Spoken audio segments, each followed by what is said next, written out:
Hey everyone, welcome back to Jensen's Garage.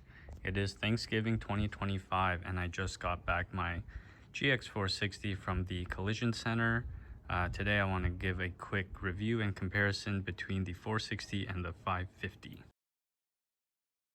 So first, let's start off with the exteriors. As you can tell, the nature of the exterior design of these two cars is very, very different. We all know how rugged the 460 is underneath, but the exterior design never really showed that off, and that's something that they really fixed in the new generation here.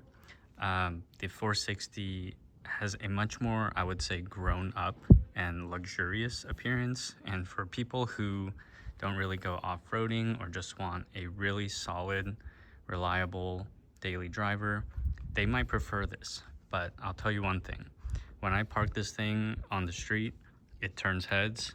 And this one, people are surprised when I tell them it's a 2023. In the front, you have a much smoother flowing design on the 460 with this big Predator grille, which was very controversial. I got the Sport Design package, which I think helps a little bit. But you can see the new one, they sized down that front grille quite a bit, made everything much more angular and aggressive, upright, and I think most people would prefer the look on the front of the 550 more. Let's move to the side. Now the side exterior profiles, it's more of the same thing. On the 460 you have this very slab-sided older design, whereas on the 550 you get these big flared arches. But in terms of finishes, you can tell that the 550s, they black everything out. Whereas on the 460s, it's much more of a luxury look with the chrome everywhere and softer flowing lines compared to the angular design of the 550. You can see here on the Premium Plus, it came with the 20-inch factory wheel, and then here on the 460, I have the 19-inch Sport Design wheel, and the tire size is much bigger on the 550 from factory. Both come with these factory integrated running boards. I think these are more of a bolt-on design if you wanted to remove them, whereas on the 460, they're really molded and integrated into the body. Coming here to the mirror, you can see more of the same thing. The 460 had these huge oval mirrors that looked a little like elephant ears, but gave you a lot of visibility. Whereas on the 550, they went for this FJ Cruiser upright Defender design that looks really good, but is probably less functional. Now here in the back, of course, the 460 has the infamous barn door, which I actually didn't mind. I got used to it. Both of them have the flip-up window, and I miss the 5th gen 4Runner that I had, the roll-down window in the back. But I'm liking the electric opening trunk in the 550. In terms of design, you know, much more modern design on the 550. Very boxy, almost looks like a refrigerator. On the 460, much more sculpted. You know, you got the exposed tow hitch here. Whereas on the 550, you have this mess of a contraption that everybody hates, but I don't tow that much, so it's okay. I actually prefer the look of the Land Cruiser 250 than the GX550. I feel like this panel is just so awkward, and I'm not a huge fan of the light bar. And I think that they kind of were given the Prado 250 rear end, and they had to figure out what to do with it. So overall thoughts on the exterior design, it comes down to personal preference. I think most people would prefer the way that this looks, but if you want something more subtle, more grown-up looking, that doesn't attract as much attention, the GX460 is definitely a timeless design, and you'll be seeing those on the road for many years to come. Moving into the interior, the 460, I opted for this red, which I really loved. I think that it was a surprise to a lot of people seeing this kind of boring exterior, and then once they opened the door and saw this red, it was a nice surprise, and it elevated the interior a little bit. You can see that you have the wood with aluminum inserts throughout, really elevating the feel of the cabin. The wood steering wheel. And then this updated center cluster here, which was, you know, this screen, I never felt like it was too small until I got used to the 550 and went back into this. I always found the air conditioning a little difficult to use, and the media down here with the off-road controls here, I don't think it was that well thought out.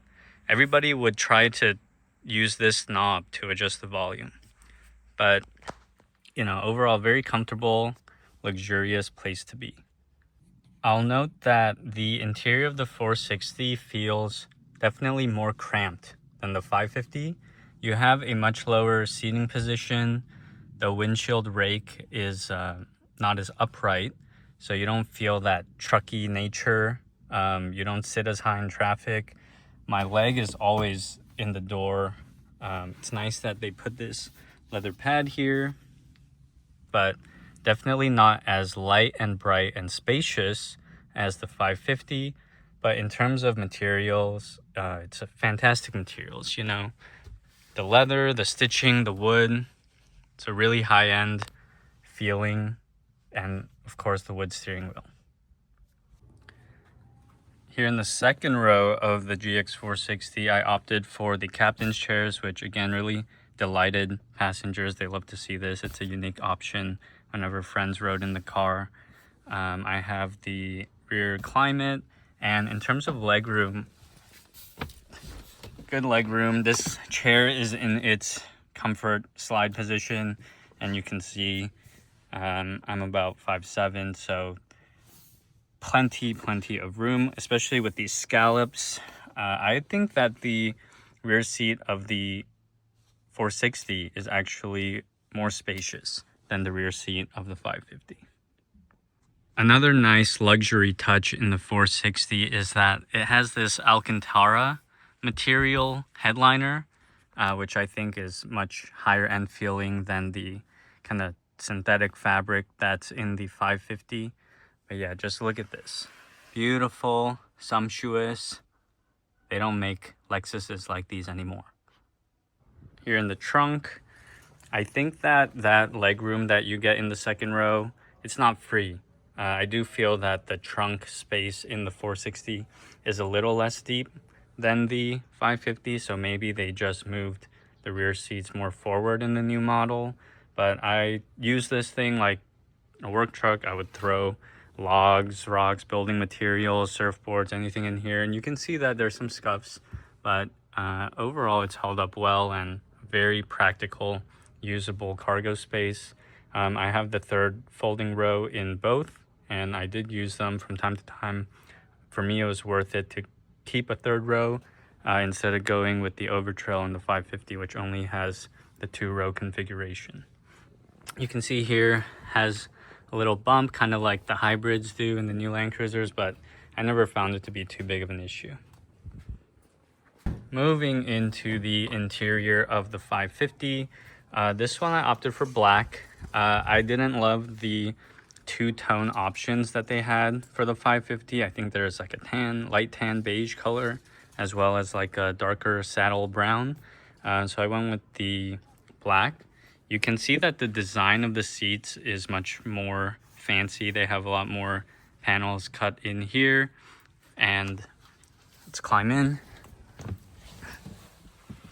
Much more upright feeling. So immediately you'll notice if you get into one of these that the dash is very upright. Of course, you have the gigantic screen, digital gauge cluster.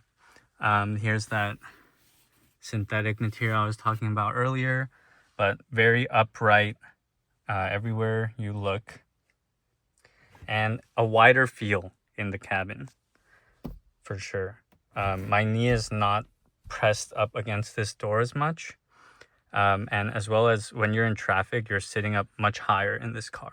You can't really see when you're looking at the 460. It looks like it's at a similar level, but just climbing into this car is more effort, and when you're driving, you just have a much more, you know, upright Defender Range Rover feeling. Looking over the hood, also you get these much more aggressive two bulges that you can see while you're driving.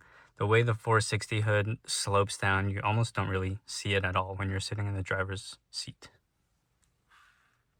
In terms of the build quality of the interior, a lot of people have said that the new GX550 feels a lot cheaper. I think that the materials are maybe not as luxurious and a little more rugged, but I think that the way that the interior is put together is very similar in terms of build quality. It's just that maybe the materials are not as high of a level as the 460, which, depending on your use case, could be a good or bad thing. In the second row of the GX550, because these are so hard to get, I would have loved the captain's chairs again, but I got the bench. I don't mind it. I'm not in the back seat a lot. But again, this driver's chair is slid back and I have plenty of room.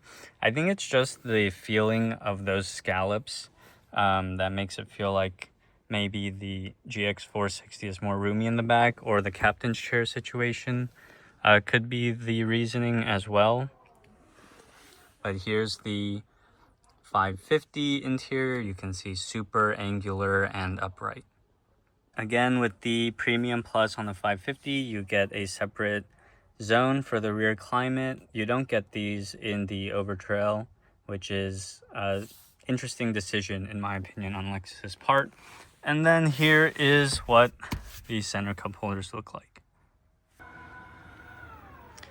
Here in the third row of the GX550 and cargo area, in my opinion, it feels a little bit deeper and wider. I don't know what the exact cubic feet is, but you know, I use it for throwing junk in, throw my surfboards, throw building materials. It's nice that you still have the third row climate vents, cup holders, and again you have this little lip because of the third row seats, and this one is at an angle, whereas the 461 is vertical. But a very practical, usable trunk in this car.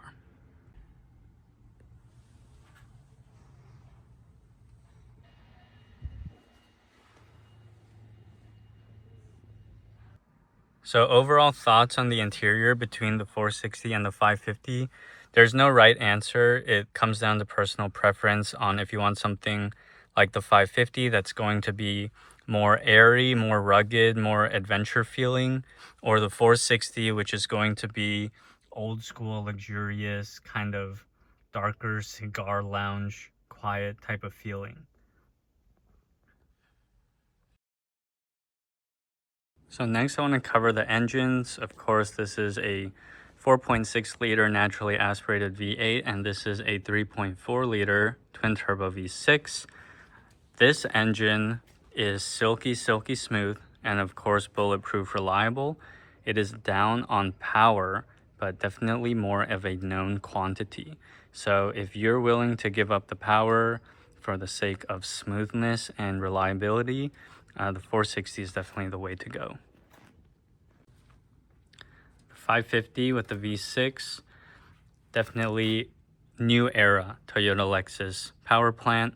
I had it in my LS500 and that had around 100,000 miles without issues, but it seems like Toyota has been having a lot of problems with this in the Tundra and the LX as well as the GX. So we'll see. I hope that this one has no issues, but only time will tell. And of course, I'll keep you updated if there's anything with regards to that on my GX550. I will say the power bump with the new power plant is very welcome. The power coming out of that V8 was kind of not good enough to keep up in modern traffic. You really had to wring it out to get power in that engine, whereas with the V6, just gobs and gobs of power. What a pleasure to drive. Now on the topic of the transmission, this is an area where I really prefer the GX460. This 6-speed, I never think about it. It just does its thing. It doesn't hum for gears. I never feel a shift, and I don't know why they felt the need to go to a 10-speed. I'm not getting any better fuel economy in the 550, and that transmission has some issues. People are saying that it has clunky shifts going from second to first. I haven't dealt with that yet, but I can feel the shifts. Whereas in the 460, it's just buttery. You know, it's something that you don't even think about. The 550 transmission is fine, but the fact that I can feel the shifts and it's something that's on my mind, is just a big negative that wasn't the case in the 460. You know, if you were to ask me, just driving this vehicle around for almost a month now, what's the first thing that's going to go? I would say not the engine, but actually the transmission. It just feels a little more fragile and high-strung than the one in the 460. And I really have my fingers crossed that nothing happens in this car with the engine or the transmission, of course, but that's just something that I do want to note. In terms of pricing, I purchased this 460 new in April 2023, and at that time they were offering discounts because people were excited and wanting to get into the 550, and at that point in time this model was just so dated. So this car had a sticker price of around $65,000, and I got a $5,000 discount, so around $60,000 for this car. And I feel like the value was really, really good. I came out of a 5th gen 4Runner, and those at the time were going for the TRD off-roads in the low 40s, and I felt like to jump up to the V8 and the GX460 experience, that this was a lot of car for the money and something that could last hundreds of thousands of miles without issue. You know, last generation of the Toyota Lexus V8s, and I just wanted to experience that before they went away to the new V6 and 4-cylinder power plants. For the 550, these even now in November 2025 are hot. If you want to pay sticker, you probably have to wait here in California, and I paid about a $2,000 markup, bringing the total for this Premium Plus to right around $74,000. Do I think that's a good value for money? It really depends on how this engine and transmission hold up. If they're reliable, I don't think it's going to be as reliable, so my expectations are a little lower. But if it's decently reliable, it gets to maybe, I don't know, 100, 200,000 miles. I think it's a good value for money. But if these engine issues continue to crop up, I would say the 460 is definitely a better value. And you can see that on the used market. Those are trading, you know, in the 40s, 50s, depending on the mileage. But these are holding value well too. It's very strange. You know, I think I see a lot of them with low mileage come on the market, but they are used and they're selling at above sticker. So I don't know. Let me know in the comments what you think about the value of the 460s, similarly priced to the Defender, which I think is its main competitor in this space. Okay, so driving the GX460, man, what an experience. Hearing that V8 with the big fan just rumble to life. If you haven't experienced driving a 460, I highly recommend it just to get the experience. It's a very unique, old school feeling. And, you know, the wood steering wheel, that silky smooth V8 with this transmission that you don't think about. It's a driving signature that is not shared with a lot of other vehicles on the road today. And the feeling that I get when I drive the 460 is, sure, it's a little bouncy, it's body on frame. Maybe it's not the most luxurious car out there compared to, you know, Mercedes and BMWs that have leather everywhere and crazy ambient lighting, but it feels solid and it feels like something that you can rely on. It feels like a car that's going to be there for you no matter the situation. You know, you're having a bad day, you're having a good day, you're in sunny weather, or you're in a blizzard. Like, this car is just gonna keep on chugging. It's not going to get amazing fuel economy, but it's just built in a way that I don't see other cars these days being built the same way. So, you know, if this car hadn't been hit, I plan to keep it until, you know, the wheels fell off. I put around 60,000 miles, just short of 60,000 miles on this car in about 2.5 years. So I drive a lot, and having a car that's trustworthy was something that I really valued, and that's why I chose this old body style final year production GX460. So, you know, I plan to sell this car maybe to CarMax, maybe on Cars and Bids, but whoever ends up with this car, I think it's going to serve them well for a long time.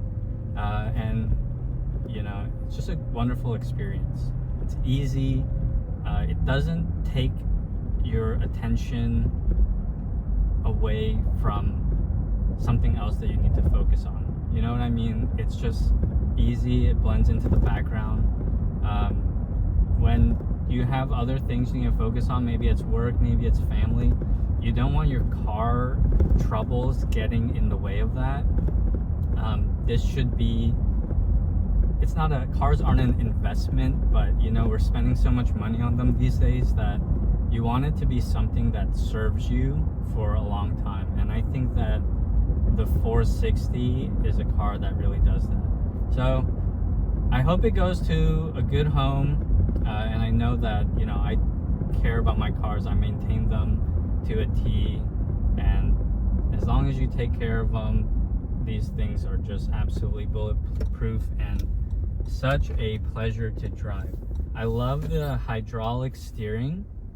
Over a long time, it does get fatiguing, especially on crowned roads. You kind of have to fight it just to keep it straight. You know, if it's crowned to the left, you have to hold it like sideways just to keep the car going straight. Like, this road here is crowned to the left, and I have to hold it at an angle, but it feels luxurious and oily and smooth. And the wood steering wheel, that's something I really miss in the 550. Driving around at normal traffic speeds, as these are like daily drivers, like, the power is fine. Maybe you're not cutting people up in traffic or merging as fast on the highway, but it still is like 300 horsepower, plenty to do all your commuting, and just simple, easy to live with, really pleasant experience to drive a GX460. You know, there's a channel called The Topher, and he says, like, driving this V8 is like therapy to him, and I can see where he's coming from. Just pleasant, silky smooth, no stress. You know, I'm not worried, is this engine gonna explode, is my transmission gonna explode? It's just, let's get in and let's go wherever you want to go. This car is down for it, and it won't skip a beat, it won't complain. It's gonna get you there. So those who know right about the 460. People are like, oh, for that much money, like, why don't you get an X5, why don't you get a GLE, why don't you get a Defender? But it's something special here, that those who are willing to deal with the body on frame jitters and maybe the exterior design that isn't so beautiful, they know what they're doing. I think that whenever I see someone with a 460, you know, give them a little peace sign. Another thing about driving the 460, especially if it's not modified to the moon, is that no one gives you any attention. You just blend in. And for some people, that is a huge pro.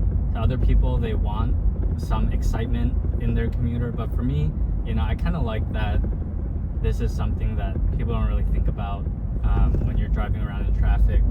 You can just go about your day uninterrupted. Something really pleasant about this 460.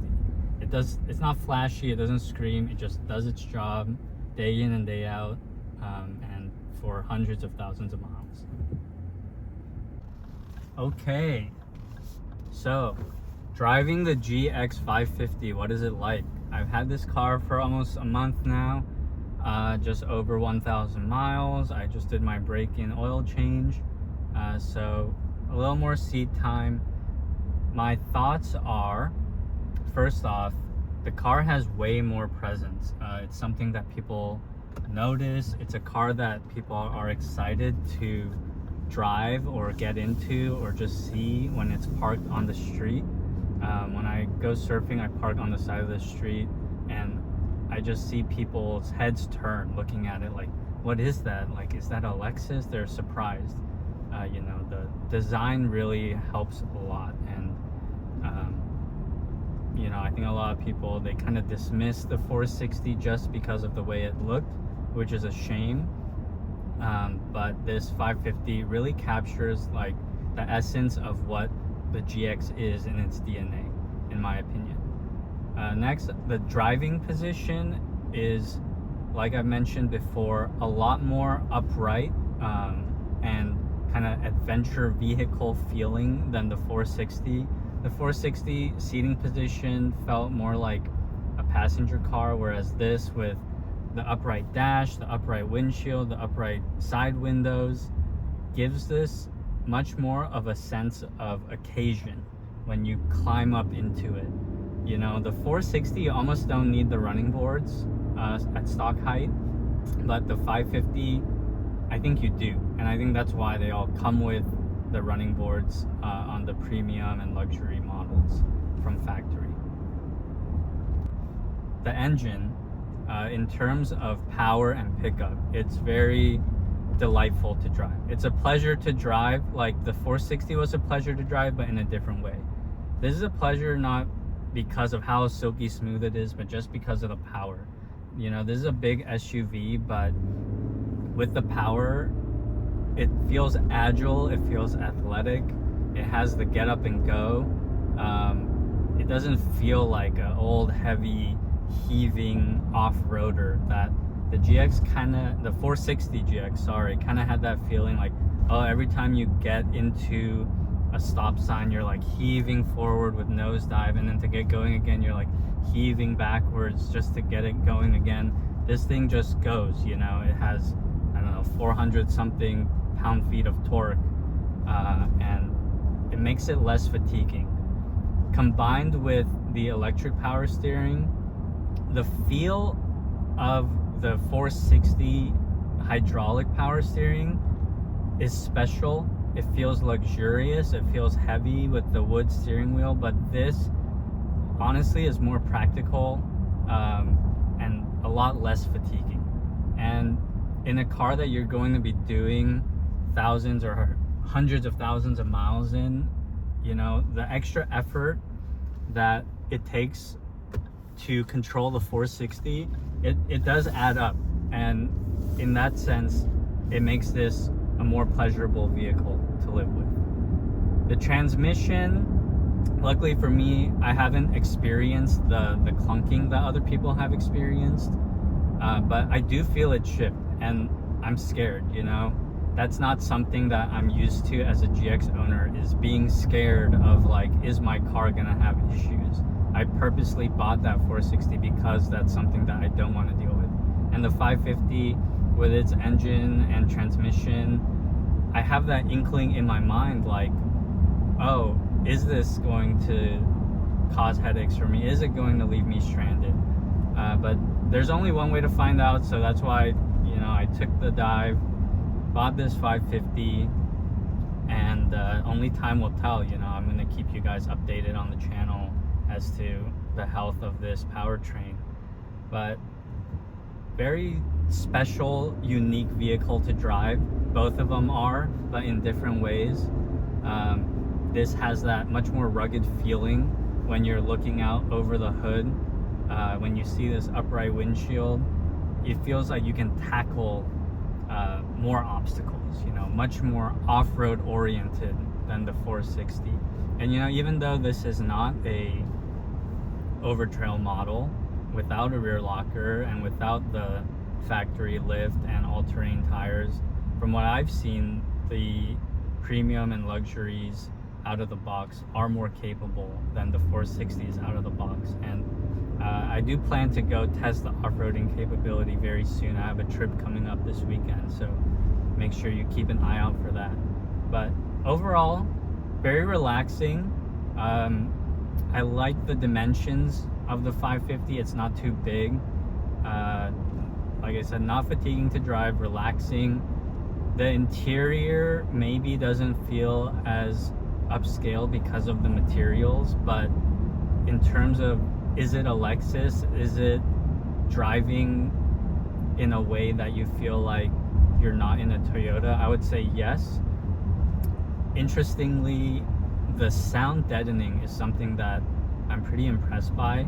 Given the boxy shape of this car, I expected the wind noise to be a lot worse than the 460's wind noise. But from living with it, actually, I'm very impressed at how quiet this car is. You know, I added the crossbars on top. I thought maybe that would add more wind noise, but I would say that the wind noise and fatigue of driving the 550 is actually less than the 460. Maybe it doesn't feel as solid as like the 460 feels like it's like billet out of a single piece of material. This feels a little more like regular car, you know, not as dense feeling, but still like super quiet and relaxing to drive this car, and just a pleasure to go anywhere in it. I find myself wanting to just pile miles on this car, and I think that's a really good characteristic for a GX to have. Totally different feeling than the old GX in this car, but I think, you know, from my experience and from seeing the sales numbers and the markups that these 550s are commanding, I think it's proven that they've made a vehicle that has broad practical appeal for the modern era that maybe the 460 didn't have. You know, that was more of a if you know, you know, for a very niche buyer, whereas this, it just is a practical, pleasurable, powerful vehicle that can do everything so long as the engine and transmission hold up, and that's really the biggest question point with the 550. So another driving aspect I want to touch on is the suspension. Although the 550 has this rugged off-roader look and body-on-frame jitters, whatnot, I would say that the tuning of the 550 suspension makes it a much more comfortable and supple ride than the 460. When I hit these undulations in the road, they don't transmit as much into the cabin, which is something that I'm really glad that, you know, I thought going into the 550, them putting more focus on it being an off-roader, that maybe I would have even worse ride quality, but so far that's not been the case in my experience. This is a super comfortable daily driver, probably one of the most unibody-like body-on-frame driving experiences that you can have. You know, if you want something more supple than this that's body-on-frame, you're probably gonna have to go away from having a solid rear axle or go to a unibody with air suspension like a Defender. But the way that this drives is something that I really like. I don't necessarily want to feel like I'm on a cloud when I drive off-roader. I like feeling the feedback from the frame and from that axle bouncing around behind me. So I think that they struck a really good balance in tuning the way that this GX550 drives. So, final thoughts between the 460 and the 550. Both of these are amazing vehicles, but they're very different in nature. So if you're deciding between these two, you really want to assess what your needs are, what you're looking for in a vehicle. Do you want something that's dead simple, gonna last you forever? Or do you value more of the modern flair, the modern livability of the new 550? Do I regret jumping to a 550 with what happened to my 460? At this point, no. I think that if this hadn't been hit, I would still be driving it every day. but I'm really excited to see how this 550 plays out, and I hope that the 460 goes to a very good home and continues living a long and happy life. These are both very unique, amazing vehicles, and I think anybody would be lucky to have one of these in their garage. So that wraps up my review and comparison of my 2023 GX460 and my 2025 GX550. Thank you very much for watching. If there's anything else you want to know about living with these cars, please feel free to comment below, subscribe for more updates, and have a good one.